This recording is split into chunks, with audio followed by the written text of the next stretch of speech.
What's going on, everybody? Jacob Scharf here, certified personal trainer, as well as certified golf fitness specialist. I wanted to run you through an entire 5-minute warm-up with me that I recommend you do prior to any golf session, and also just great to do prior to any lifting session in the gym. So we're going to start with the world's greatest stretch. We're going to extend that back leg straight and strong, squeezing the glutes. Hips should be super active here, and we're going to move through all three planes of motion in a super efficient way, which is why, hence the name world's greatest stretch. So here we're going to mobilize the hips, we're going to mobilize the T-spine, which is important, that area between the shoulder blades. We're going to mobilize the shoulders themselves, and we're going to get some rotational work in the core. So as you can tell, we just get a nice total body activation and warm up and mobilization with this movement.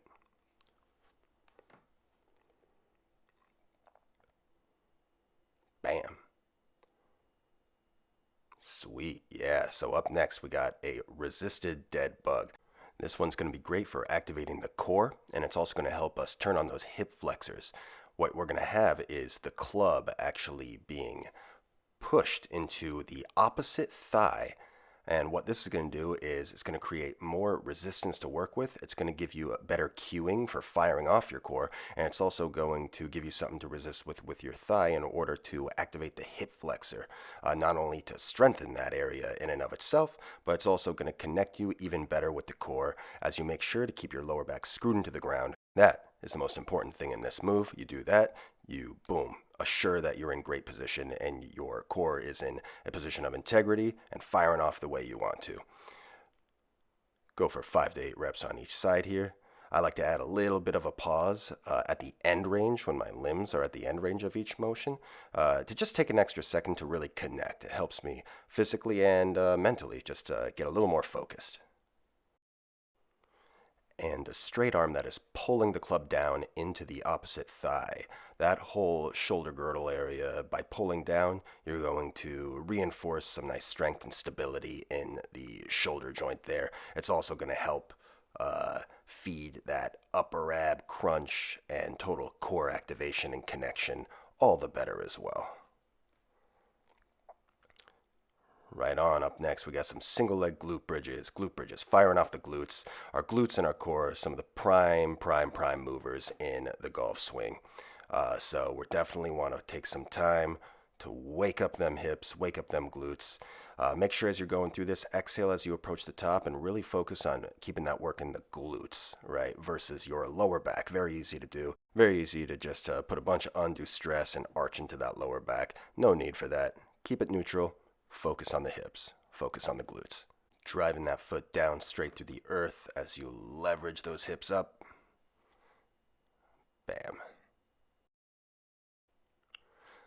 Up next, we got a shoulder and a hip separation drill. This is going to be really good for your sequencing and your timing, as it's going to have you controlling both of these halves, moving in opposing directions with a sense of syncing, right? It's also going to challenge your end ranges of motion, so it's hopefully going to help you loosen up and improve your total range of motion and mobility, of course, leading to farther drives, longer bombs, as they say. And make sure that you're not just falling to the sides, right? You want to make sure that you're in control. And once again, you want to avoid arching too much in your lower back at all, because again, going to place some pressure in there you don't need, and it's going to be devoid of our main point, which is that stabilization and activation in the core, and of course, that actual controlled timing of our separation. Swoop. And I'm going to grab a band here. Finishing it off with some shoulder work, some banded pull-aparts, activate that T-spine even further, middle back, but also, of course, get some shoulder action going on here. I'm going to lube up them shoulders. I'm going to do 12 reps here. I'm going to give you 12 to 15. These respond really well to some higher reps. And I'm also going to go right into an overhead variation, some overhead mobility to finish this puppy off.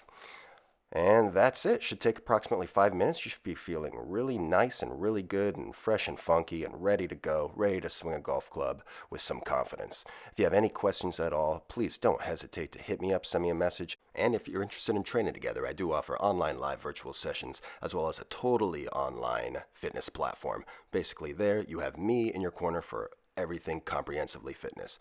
Custom program design, custom nutritional guidance, macronutrients, food monitoring, form review critique, 24/7 in-app communication. You want some more information on that? Go to jacobsharfstrength.com. Thanks for your time. I hope this warm-up helped you. I hope it has you feeling good, hitting true, and having fun on the golf course. If you don't have a resistance band, here's an alternate exercise you can do to still have a little bit of resistance from the club to mobilize and activate the shoulder and the shoulder blade. Same thing here, except of course getting some overhead movement pattern. Pull that club apart as you pull down to really fire off those stabilizer muscles.